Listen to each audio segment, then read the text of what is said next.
عليكم ورحمة الله وبركاته. نحمده ونصلي على رسوله الكريم. أما بعد، أعوذ بالله من الشيطان الرجيم. بسم الله الرحمن الرحيم. يا أيها الذين آمنوا قوا أنفسكم وأهليكم نارا وقودها الناس والحجارة عليها ملائكة غلاظ شداد لا يعصون الله ما أمرهم ويفعلون ما يؤمرون. وقال النبي صلى الله عليه وسلم: كل مولود يولد على الفطرة فأبواه يهودانه وينصرانه ويمجسانه، أو كما قال النبي صلى الله عليه وسلم. اللهم صل على محمد وعلى آل محمد كما صليت على إبراهيم وعلى آل إبراهيم إنك حميد مجيد. اللهم بارك على محمد وعلى آل محمد كما باركت على إبراهيم وعلى آل إبراهيم إنك حميد مجيد. اس سے پہلے کہ بیان شروع ہو، جو حضرات پیچھے صفوں میں بیٹھے ہیں ان سے گزارش ہے کہ اگلی صفوں میں تشریف میں ہیں. جو حضرات ہمارے بیانات کی ریکارڈنگ سنتے ہیں انہوں نے خصوصاً کہا ہے کہ آپ کے بیان کے درمیان میں کئی دفعہ آپ کہہ رہے ہوتے ہیں کہ جی آگے تشریف میں ہے. تو میں نے کہا کہ جی میں مجبور ہوں، کیونکہ 2015 سے میں جمعہ پڑھا ہوں. 2015 سے جمعہ پڑھانے کے باوجود ہر جمعے میں ہر تھوڑی دیر کے بعد یہ درخواست کرنی پڑتی ہے کہ پیچھے صفوں کو چھوڑ کر اگلی صفوں میں تشریف لیں. یہ حدیث بھی سنائی میں نے، کئی دفعہ حدیث سنا چکا ہوں کہ جمعے کے دن کی فضیلت یہ ہے کہ آدمی اذان ہوتے ہی مسجد میں آ جائے اور امام کے قریب ہو کر بیٹھے اور امام کی بات کو سنے. جمعے کے دن جو اصل مطلوب ہے فاسعوا الی ذکر اللہ، اللہ کی یاد، نصیحت، احکامات شریعت کی طرف متوجہ ہو جائے. ہمارا موضوع چل رہا تھا، بہت اہم ہے، اس لیے میں اس موضوع پر کلام کروں گا.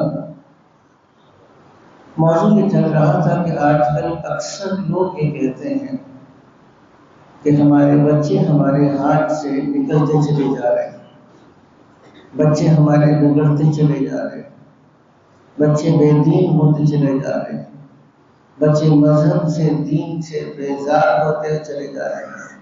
اکثر لوگ یہ شکایت کرتے ہیں. ہماری گفتگو یہ چل رہی تھی کہ بچے دین سے اس لیے دور ہو رہے ہیں کیونکہ ہم بچوں سے متعلق جو احکامات شریعت سے وہ پورے نہیں کر رہے، بچوں کے حقوق ادا نہیں کر رہے. والدین کو یہ تو معلوم ہے کہ میرا حق کیا ہے، لیکن والدین کو یہ معلوم نہیں ہے کہ ہمارے بچوں کا حق کیا ہے. آیت میں نے پڑھی، دوبارہ سن لیجیے گا. یا ایھا الذین آمنوا قوا انفسکم، اے لوگو جو ایمان لائے ہو، قوا تم لوگ بچاؤ، انفسکم اپنے آپ کو، واہلیکم اور اپنے گھر والوں کو، نارا جہنم کی آگ سے، وقودھا الناس والحجارہ ایندھن ہوں گے اس آگ کے انسان اور پتھر، علیہا ملائکۃ غلاظ شداد، اس آگ پر ایسے فرشتے مقرر ہیں جو بڑے سخت زبان والے، بڑے سخت دل والے، طاقت والے، مضبوط فرشتے ہیں. وہ اللہ کی نافرمانی نہیں کرتے، جو اللہ نے ان کو حکم دیا اور جو حکم دیا گیا وہ کر گزرتے ہیں. ایک یہ آیت میں نے پڑھی، دوسری میں نے حدیث آپ کو سنائی. ہر بچہ دین فطرت اسلام پر پیدا ہوتا ہے۔ فَأَبَوَاهُ اس کے والدین ہیں، یا تو اس کو مجوسی بناتے ہیں یا اس کو عیسائی بناتے ہیں۔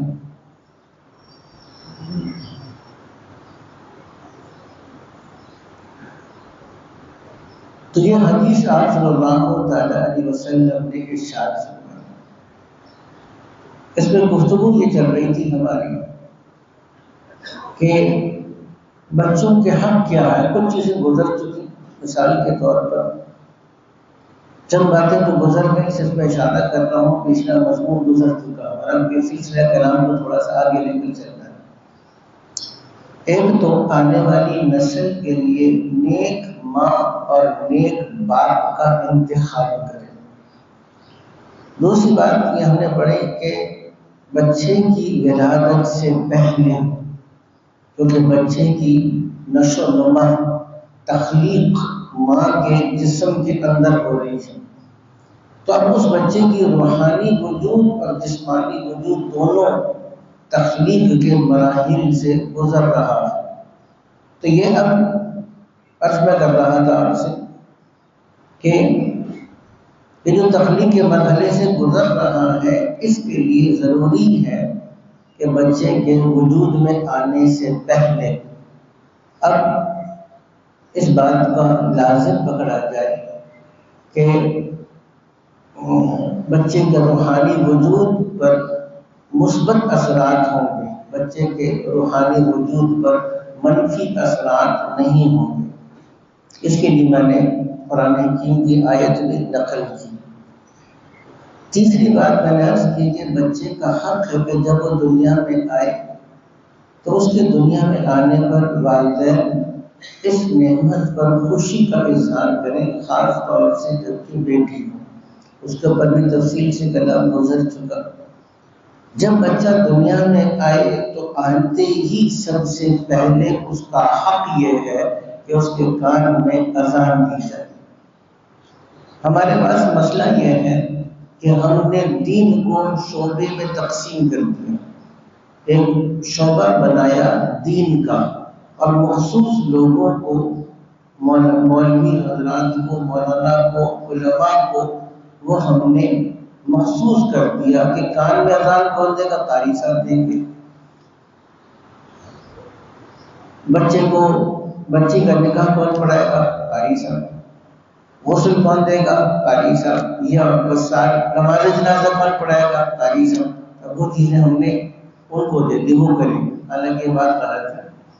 ہر بار خود اپنے بچے کے کان میں اذان دے۔ مسئلہ میں نے بیان کیا تھا کہ باپ کے علاوہ خود ماں بھی دے سکتی، بہتر تو یہی ہے کہ باپ دے، لیکن اگر نہ ہو، ماں دینا چاہے تو ماں خود بھی اپنے بچے کے کان میں اذان اور بائیں کان میں اقامت دے سکتی ہے۔ یہ بات ہماری گزر گئی۔ اب ہم آگے چلتے ہیں۔ پانچواں نقطہ یہ تھا کہ تحریک کروانا، اس کو بھی سمجھ لیجیے گا۔ تحریک کا مطلب یہ ہے، تحریک کے دو طریقے ہیں۔ تحریک کا ایک طریقہ یہ ہے کہ کوئی چیز کھانے کی کسی نیک بزرگ سے اس کو چبوا کر اس کا ایک جز بچے کے تالو پر یا زبان پر لگایا جائے تو صحابہ کرام حضور اکرم صلی اللہ علیہ وسلم سے درخواست کرتے، حضور تشریف لے کر جاتے، کھجور کو یا کسی ایسی چیز کو چبا کر پھر آپ صلی اللہ علیہ وسلم اس کا کوئی تھوڑا سا ٹکڑا یا تھوڑا سا حصہ اپنے لعاب کے ساتھ بچے کے زبان پر لگاتے، جو بچہ اس کو چوس لیتا۔ اچھا، تحریک میں حکمت کیا ہے؟ کسی نیک آدمی کو ڈھونڈو، اور اس بات کو بھی سمجھنے کی ضرورت ہے کہ دیکھیے جو بچہ اب اس کے منہ کے اندر غذا جائے گی، ایک ہے کہ غذا آج کل ہاسپٹلس نے لکھ کر لگایا ہوا ہوتا ہے کہ جی تحریک نہ کروائیں، کیونکہ اس سے ان کے خیال میں بیماری لگ جائے گی، بچے کی طبیعت خراب ہو جائے گی، سب کچھ ہوگا، تو وہ لکھ کے لگایا، حالانکہ اصولی طور پہ غلط بات ہے۔ تحریک کرنے سے بچے کی صحت کو اثر نہیں پڑتا۔ لیکن مسئلہ یہ ہے کہ جو بھی غذا بچے کے اندر جا رہی ہے، اگر کسی نیک انسان کی روحانیت اور برکت اس بچے کو مل جائے گی تو اس کا ایک اثر بچے کی شخصیت پر ہوگا۔ یہاں پر میں دوبارہ اس بات کو سمجھانے کی کوشش کروں گا کہ دیکھیے، ایک ہے بچے کی جسمانی ضروریات، وہ تو ہم سمجھتے ہیں، ایک ہے بچے کی روحانی ضروریات، وہ ہم نہیں سمجھتے۔ تحنیک میں اصلاً مقصود بچے کی روحانی ضرورت ہے، کیونکہ نیک آدمی کیوں ہے؟ تحنیک یہ کرنی تھی، اگر کوئی چیز اس کے منہ میں ہی ڈالنا تھا وہ کوئی بھی ڈال سکتا تھا۔ جہاں ماں اپنے بچے کو 2 سال تک دودھ پلائے گی تو پیدا ہوتے ہی فوراً سے کوئی چیز اس کے منہ میں ڈالنا کہ ماں نہیں کر سکتی، بالکل کر سکتی ہے، باپ نہیں کر سکتا، کر سکتا ہے، نرس نہیں کر سکتی، کر سکتی ہے، ڈاکٹر نہیں کر سکتا، کر سکتا ہے۔ لیکن سب چیزوں کو چھوڑ کر ہمیں سنت سے یہ تعلیم ملتی ہے کہ تم کسی نیک بزرگ کو تلاش کرو، نیک بزرگ نیک آدمی سے تحنیک کرو، مستحب ہے، فرض نہیں ہے، لیکن اس کا اپنا ایک اثر ہے۔ اچھا، تحنیک کرنے کا دوسرا طریقہ یہ بھی کتابوں میں لکھا ہے۔ ایک تو ہے کہ کوئی غذا، اس کا کوئی جز یا ٹکڑا اور یا اس کے کوئی آپ کہہ سکتے ہیں لعاب، اس کو بچے کے منہ میں ڈالا جائے۔ اور دوسرا بات کہا کہ اگر کسی نیک بزرگ کے پہنا ہوا کپڑا، اس کپڑے کو کاٹ کر اس کا کوئی لباس، چھوٹے بچے کا لباس بنا دیا جائے۔ چھوٹا بچہ ہے، ویسے چھوٹے بچے کے لباس ذرا جلدی تبدیل کرنا پڑتا ہے، لیکن عام پہننے کے لیے کوئی کرتا اس کا بنا کے ڈال دیا۔ اب اس بچے نے جب تک وہ کرتا پہنا ہوا ہے تو نیک بزرگ کی برکت اس کو مل جائے گی۔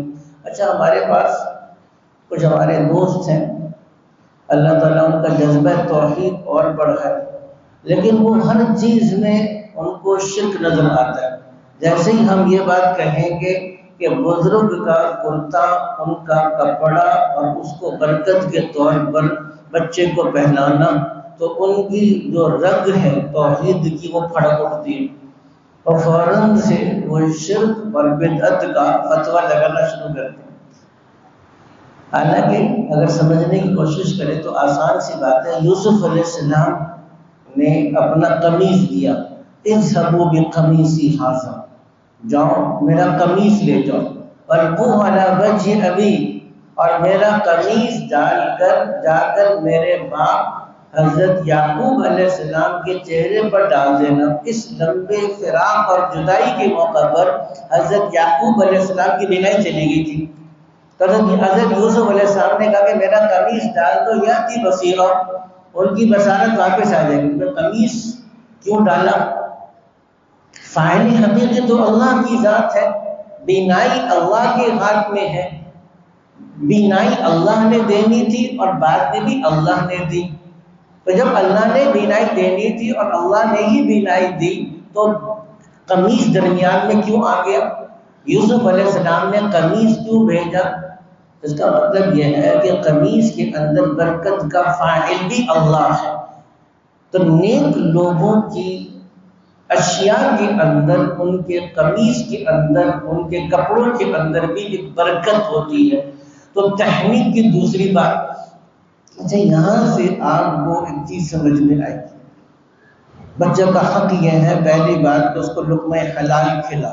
میں بھی اتوار کو نشاط کالونی میں تھا، مسجد ہے، آپ حضرات نے شاید اس مسجد کو دیکھا ہوگا، مسجد عائشہ ہسپتال سے تھوڑا سا آگے جا کے دائیں ہاتھ پر جا کر اندر جا کر مسجد عائشہ، پہلے مختصر سی تھی، انہوں نے اس کو منہدم کر کے پوری مسجد کو دوبارہ سے اس کو تعمیر کیا۔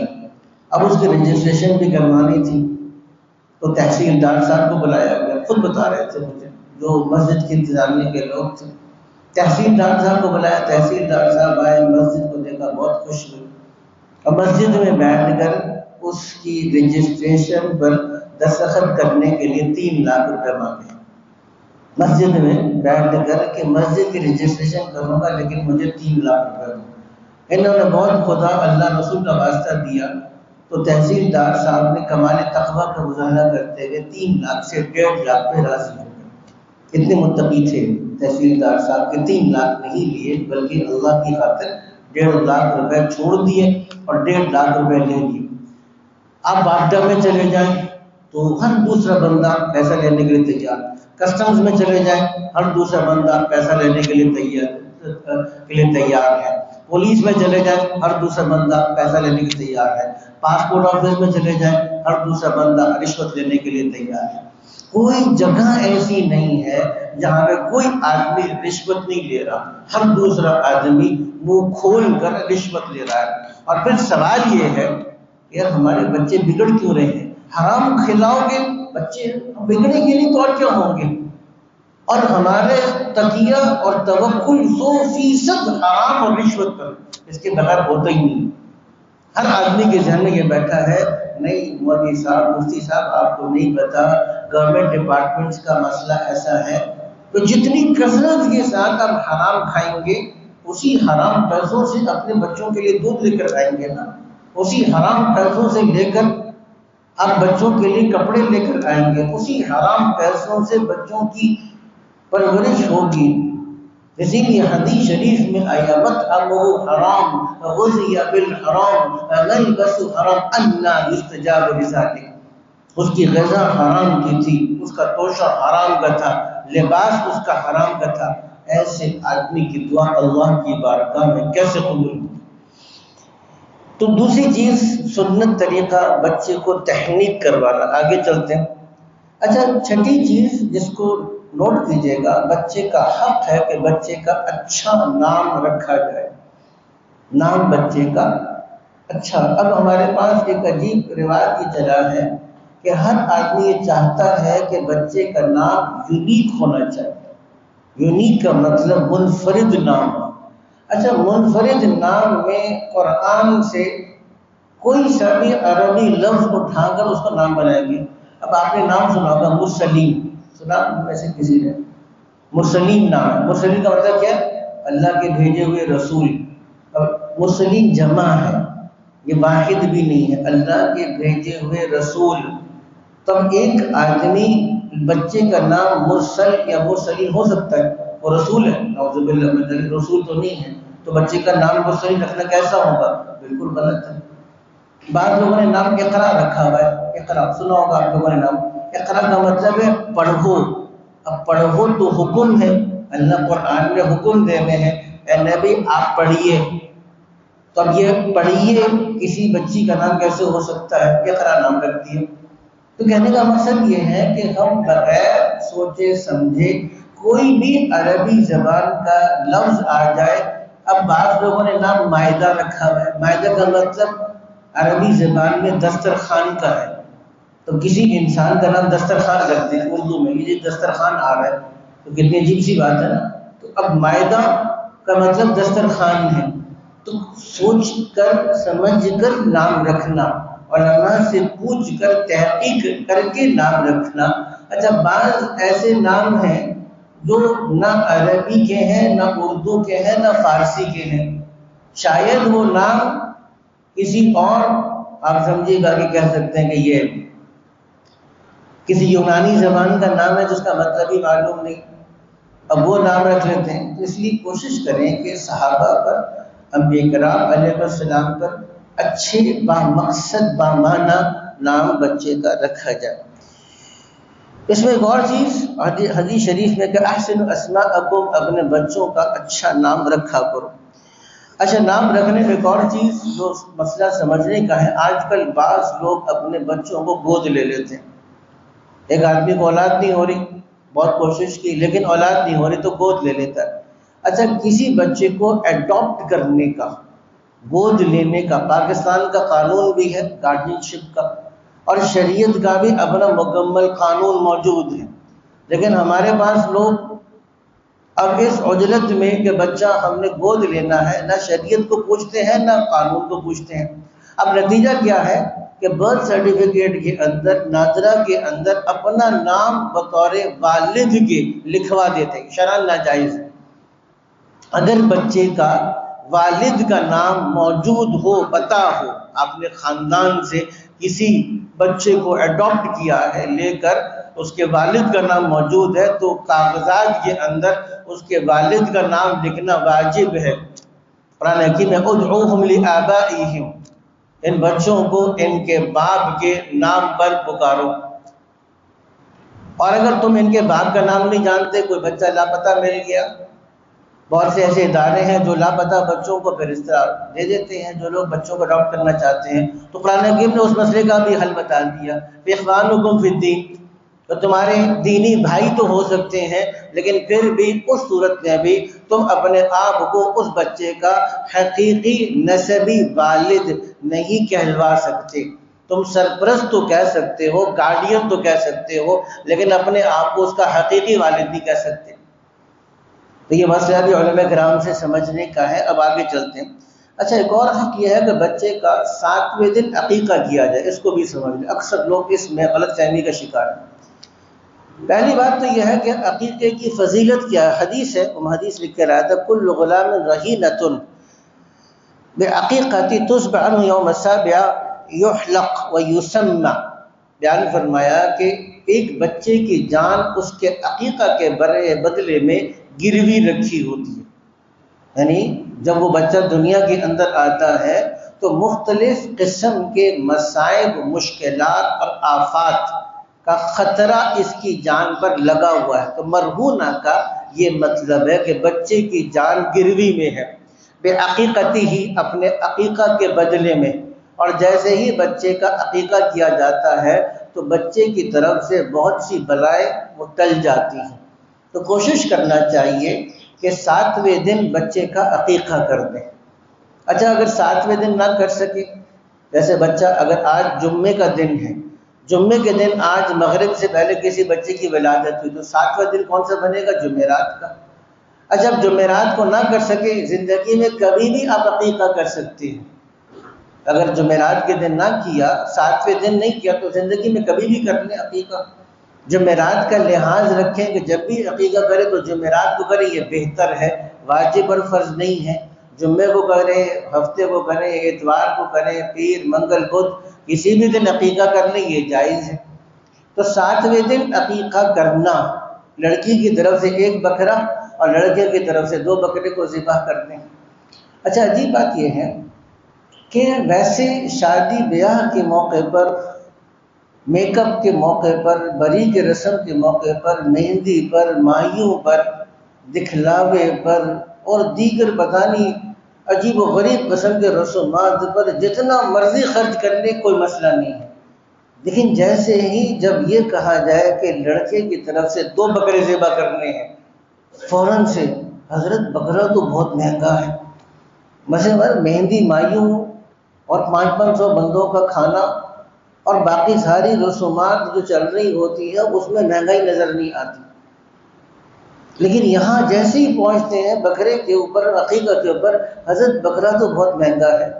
اچھا، شریعت میں رخصت ہے، لیکن جہاں خرچ کرنا چاہیے، اب یہاں بخل نہیں کرنا چاہیے آپ کو۔ بس سنت ہے نا، سنت سے ثابت ہے، تو اللہ نے اتنی بڑی نعمت اولاد کی دی تو خوش ہو کر اس کے اوپر خرچ کرو۔ لیکن شریعت نے رخصت بھی دی۔ پہلی بات تو یہ ہے کہ عقیقہ کرنا نہ فرض ہے، نہ واجب ہے، نہ سنت موقدہ ہے۔ عقیقہ کرنا سنت غیر موقدہ ہے۔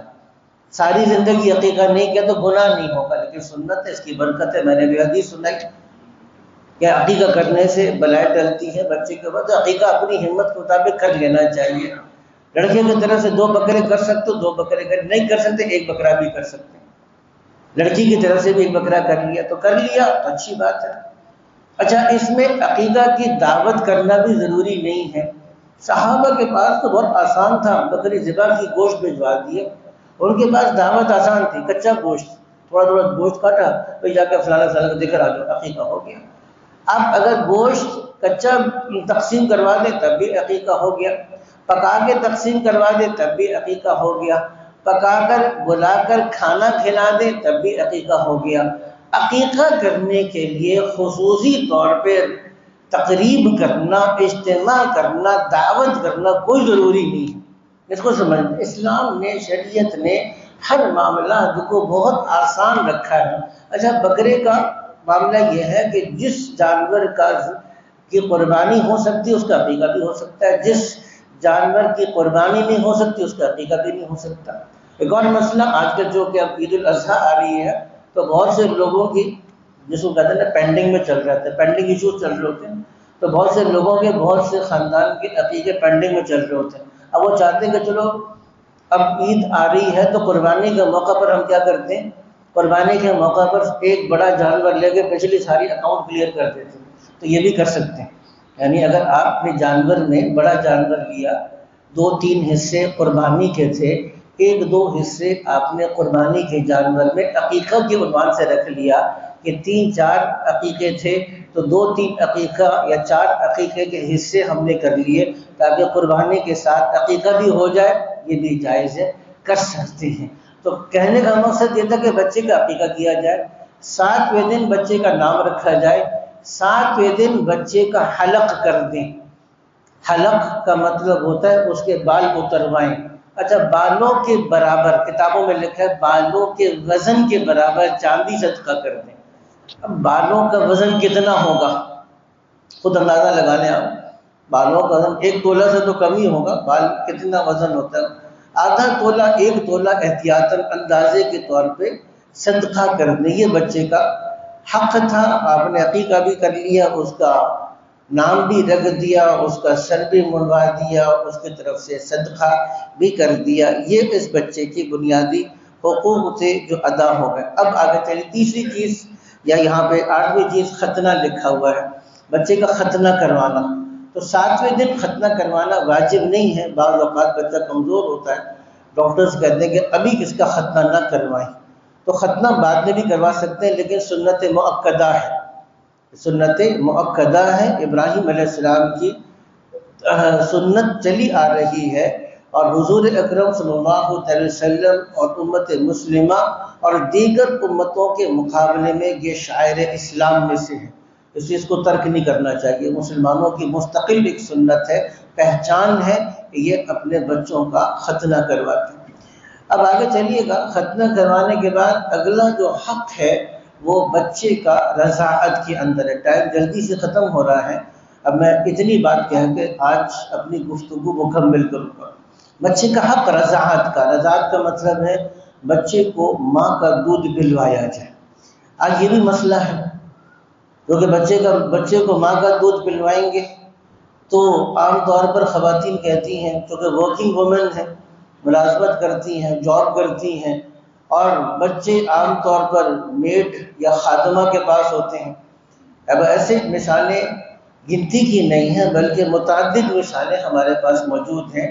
اچھا، گھر کی خواتین بھی اب بچے کو لے کر بیٹھنا، اس کو دودھ پلانا، اور خاص طور سے بچہ رات کو اگر اٹھ جائے، آپ حضرات جن کو اللہ تعالیٰ نے اولاد کی نعمت دی ہے ان کو معلوم ہوگا کہ بچہ کبھی رات کو اٹھ جائے گا، کبھی 11 بجے، کبھی 12 بجے، کبھی 1 بجے، کبھی 2 بجے اٹھ جائے گا، اور فوراً سے اٹھنا، اٹھ کے بیٹھنا اور پھر اس کو دودھ پلانا یہ مشقت والا لگتا ہے.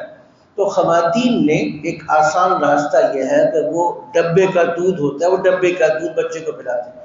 انتہا درجے کی بچے کی حق تلفی ہے.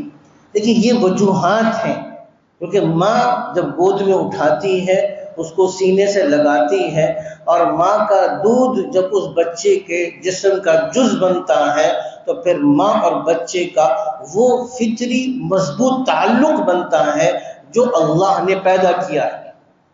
اگر ماں اس مشقت کے لیے تیار نہیں ہے تو کل اپنے بچے کے ساتھ محبت، شفقت، اطاعت، فرما برداری کا بھی مطالبہ اور وہ توقع بھی نہ کرے. یہ فطری نظام ہے، اللہ نے فطری نظام رکھا ہے. تو یہ ڈبے کا دودھ مجبوری کے اندر تو ہو، تو مجبوری میں واقعی ڈاکٹرز نے کسی وجہ سے پرسکرائب کیا ہو کہ آپ اس کو دوسرا دودھ پلائیں، تو کبھی کبھار ماں کا دودھ کافی نہیں ہوتا. اگر کافی نہ ہو پھر پلائیں، لیکن اصلاً بچے کا حق قرآن میں اللہ نے متعین کر دیا والوالدات یرضعن اولادهن حولین کاملین، کہ مائیں اپنے بچوں کو 2 سال تک دودھ پلائیں. تو یہ بچے کا حق ہے اور ماں کی ذمہ داری ہے، باپ کی ذمہ داری بھی ہے. اچھا، باپ کی ذمہ داری کیسے ہے؟ قرآن حکیم نے یہ مسئلہ بھی حل کر دیا. اللہ سبحانہ نے ارشاد فرمایا کہ علی المولود لہ رزقهن کسوتهن بالمعروف، کہ جس کا اللہ نے بچہ دیا، جو بچے کا باپ ہے، اس کی ذمہ داری ہے رزقہن و کسوتہن بالمعروف، کہ ان عورتوں کے رزق خرچے کا اور ان کے کپڑے اور پہننے کا بندوبست کرے گا، یہ اس کی ذمہ داری ہے۔